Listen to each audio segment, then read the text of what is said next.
AP ప్రజలు YS జగన్ను ఎందుకు తిరస్కరించారు? ఇది విశ్లేషకుల ప్రశ్న కాదు.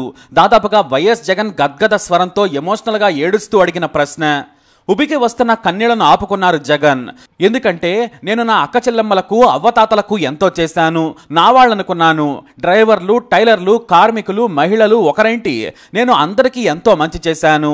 53 లక్షల మంది తల్లులకు మంచి చేసి వారి పిల్లలు బాగుపడాలని తప్పించాను. 66 లక్షల మంది వికలాంగులు అవ్వతాతలకు పెన్షన్లు ఇచ్చి మంచి చేశాను. రైతులకు, మత్స్యకారులకు ఇలా ఎవరికి కూడా నేను తక్కువ చేయలేదు. అందరూ ఆర్థికంగా బాగుండాలని తప్పించాను. నేను పేదల గురించి తప్ప రాష్ట్రంలో దేని గురించి ఆలోచించలేదు. వారు ఆర్థికంగా బలపడితే మిగతావన్నీ సర్దుకుంటాయని భావించాను. కానీ ఇలాంటి ఫలితాలు వస్తాయని ఊహించలేదని కన్నీళ్లు వస్తున్నా కూడా ఆపుకుంటూ చివరిసారిగా మీడియాతో మాట్లాడుతూ చెప్పారు జగన్. నా మీద ఉన్న ఆ ప్రేమ ఏమైంది?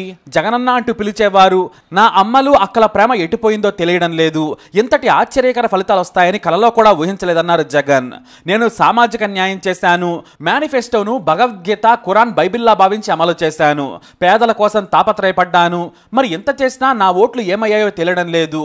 చేయగలిగినంత చేశాము. ఇప్పుడు ఏమీ చేయలేము. ప్రజల తీర్పును తీసుకుంటాం. నేను ఎన్నో కష్టాలు అనుభవించాను. నా కష్టాల్లో తోడుగా ఉన్నారు. ఇప్పుడు మీరు కూడా ఎలాంటి సమస్య వచ్చినా ఎదుర్కొనేందుకు సిద్ధంగా ఉన్నాను. పేదవాడికి తోడుగా ఉంటాము. ఎప్పుడు అండగా నిలబడతాం. ఇంత తక్కువ సీట్లు వచ్చినా 40% ఓటు బ్యాంకును తగ్గించలేకపోయారు. పెద్ద పెద్ద నేతల కూటమిని ఎదుర్కొన్నాం. బీజేపీ, చంద్రబాబు, పవన్ కళ్యాణ్లకు అభినందనలు. నాకు తోడుగా ఉన్న ప్రతి నాయకుడికి, ప్రతి కార్యకర్తకు మనస్ఫూర్తిగా కృతజ్ఞతలు తెలియజేస్తున్నాను. ఏం జరిగిందో తెలియదు. ఇక నుంచి ప్రజల పక్షాన ఉంటాను. నన్ను ఇబ్బంది పెట్టే పరిస్థితి వచ్చినా దేనికైనా నేను సిద్ధంగా ఉన్నాను. గెలిచి ప్రభుత్వం ఏర్పాటు చేయబోయే వాళ్లకు ఆల్ ది బెస్ట్ అన్నారు వైసీపీ అధినేత జగన్. జగన్ స్పీచ్ విన్నవారికే కాదు, గ్రామీణ పేదలు జగన్ వెంటే ఉన్నారని ఫలితాలు వచ్చే వరకు అందరూ భావించారు. గెలవకపోయినా టఫ్ కాంపిటీషన్ ఉంటుందనుకున్నారు. క్లోజ్ ఫైట్ ఉందని ఊహించారు. కానీ ఫలితాలు చూస్తే మాత్రం మొత్తం తేడాగా ఉంది. ఎంతలా అంటే ఊహించనంత. జగన్ పథకాల ద్వారా లబ్ధి పొందిన వారు కూడా ఓటు వేయలేదా అనే అనుమానం కలిగింది. అందుకే జగన్ ఎమోషనల్ అయ్యారు. గెలవకపోయినా కూడా గౌరవప్రదమైన సీట్లు రాలేదని ఆయన బాధ స్పష్టంగా కనిపించింది. ఎక్కడ తేడా జరిగిందనే ఆయన ప్రశ్నించడం చూస్తే అసలు ఓటమికి సరైన కారణం తెలియడం లేదనే మాట వినిపించింది. కానీ ప్రజలు ఎప్పుడూ తెలివైన నిర్ణయం తీసుకుంటారు. ప్రజలతో లింక్ తెగిపోతేనే ఇలాంటి ప్రశ్నలు వస్తాయి. కేవలం సంక్షేమం నమ్ముకున్న జగన్ ప్రజలతో లింక్ తెగిపోయిందనడానికి ఆయన చివరి స్పీచ్ ఉదాహరణ అని చెప్పొచ్చు. ప్రజలు ఎందుకు ఆదరించలేదో అర్థం కావడం లేదని జగన్ ప్రశ్నించారు. ఆయనకు ఈ ప్రశ్న రావడం ఆశ్చర్యమే. ఎందుకంటే తన తప్పులను సులువుగా తెలుసుకునే శక్తి జగన్కు ఉండాలి. ప్రజల ఆస్పిరేషన్ ఏంటో తెలుసుకోలేకపోయారు ఆయన. ప్రజల కష్టాలను గుర్తించలేకపోయారు. కేవలం డబ్బులను పంచితే చాలు గెలుస్తామనుకున్నారు. వాలంటీర్లు గెలిపిస్తారులే అనుకున్నారు. కానీ తాను ప్రవేశపెట్టిన లెక్కర్ను సామాన్య జనం ఎలా తాగుతారని ఆయన తెలుసుకోలేకపోయారు. జనం తిడుతున్నా కూడా తప్పుడు పద్ధతినే సరైందనుకున్నారు. జనం చస్తారని తెలిసినా పట్టించుకోలేదు. ఇక రోడ్లు బాగాలేవని కేసీఆర్ కూడా అసెంబ్లీ ఎన్నికల సమయంలో విమర్శించినా కూడా జగన్ ఈ విషయాన్ని అర్థం చేసుకోలేకపోయారు. గత ప్రభుత్వం చేసిన తప్పును తాను చేయొద్దని భావించలేదు. రాజధాని నిర్మించాలనే తపన జగన్కు ఏమాత్రం లేదు. కేవలం రాజకీయ కోణంలోనే చూశారు. అమరావతిని వదిలేశారు. అలానే కొత్త రాజధానిని కూడా డెవలప్ చేయలేదు. కొత్త పరిశ్రమలు రాలేదు. ఉద్యోగాలు లేవు. ఇలా ఒకటా రెండా ఎన్నో తప్పులు. తమ నాయకుల బరితెగింపు బూతులను ఎంకరేజ్ చేశారు. దాడులు, కబ్జాలను పట్టించుకోలేదు. కనీసం సోషల్ మీడియాను రోజు చూసి వాటిని పరిష్కరిస్తే ఎంత చెడ్డ పేరు వచ్చేది కాదు. పైగా మొత్తం తన చుట్టూ రెడ్డి సామాజిక వర్గం వారిని ఎంచుకున్నారు. పేరుకే మంత్రులకు, ఎమ్మెల్యేలకు టికెట్లు ఇచ్చినా మెయిన్ పవర్ మొత్తం ఒకే సామాజిక వర్గం దగ్గర ఉందనే అపఖ్యాతి ఆయన మూటగట్టుకున్నారు. అయితే ఇన్ని విమర్శలు సరే, దాదాపుగా 3 లక్షల కోట్లను పంచారు జగన్. పేదలకు డైరెక్ట్ గా డబ్బులు ఇచ్చారు. 2.5 లక్షల మంది వాలంటీర్లను పెట్టుకున్నారు. ప్రభుత్వం ద్వారా లబ్ధి పొందిన వారు ఓట్లు వేసినా కొన్నైనా సీట్లు రావాలి. కానీ రాలేదు. ఎందుకనేది ఎవ్వరికీ అందని ప్రశ్న. అంటే ఏపీ ప్రజలు కేవలం సంక్షేమం మాత్రమే కోరుకోవడం లేదు.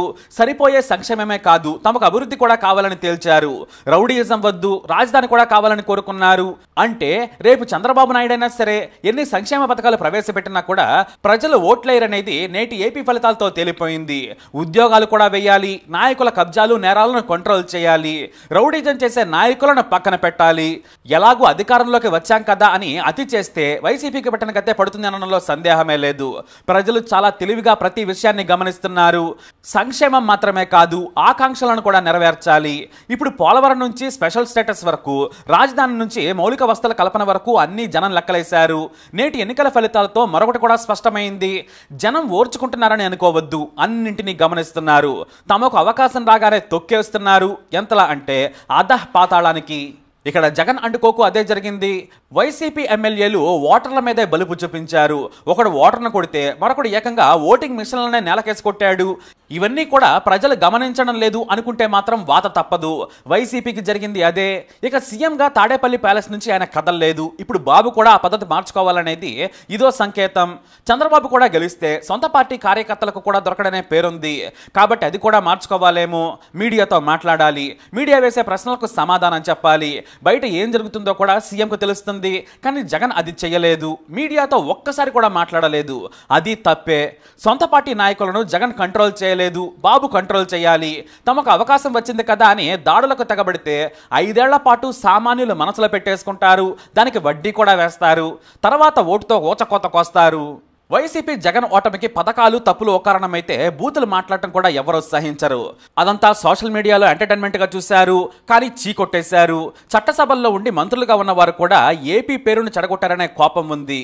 కొడాలి నాని, వంశీ, రోజా, అప్పలరాజు, పేరు నాని ఇలా ఒకరా ఇద్దరా చాలా దారుణంగా చంద్రబాబును తిట్టారు. ఆఖరికి చంద్రబాబు భార్యను కూడా రాజకీయాల్లోకి లాగి అవమానించారు. బాబుని ఏడ్చేలా చేశారు. ఇవన్నీ జనం పట్టించుకోర్లే అని అధికార మత్తులో రెచ్చిపోయారు. అవన్నీ కూడా వైసీపీకి చెడ్డ పేరు తెచ్చాయి, ఓటమికి కారణమయ్యాయి.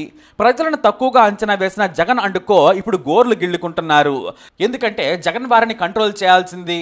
ప్రజలు ప్రతి విషయాన్ని లెక్కలేసుకుని మరీ ఆలోచన చేస్తుంటారు కాబట్టి జాగ్రత్తగా ఉండాలి. ఇప్పుడు టీడీపీ అయినా సరే రివెంజ్ పాలిటిక్స్కి దిగి దిగజారి ప్రవర్తిస్తే మాత్రం అంతే సంగతులు. దేనికైనా లిమిట్ ఉంటుంది. ఆ లిమిట్ దాటితే అంతే సంగతులు అనడానికి ఇదే ఉదాహరణ. మరి జగన్కి ప్రజలు ఇచ్చిన సందేశం ఏమిటి? మీ అభిప్రాయాన్ని కమెంట్ ద్వారా తెలియజేయండి. ఈ వీడియో అప్డేట్స్ కోసం మా ఛానల్ ఫాలో అవ్వండి. అలాగే తప్పకుండా సబ్స్క్రైబ్ చేసుకోండి.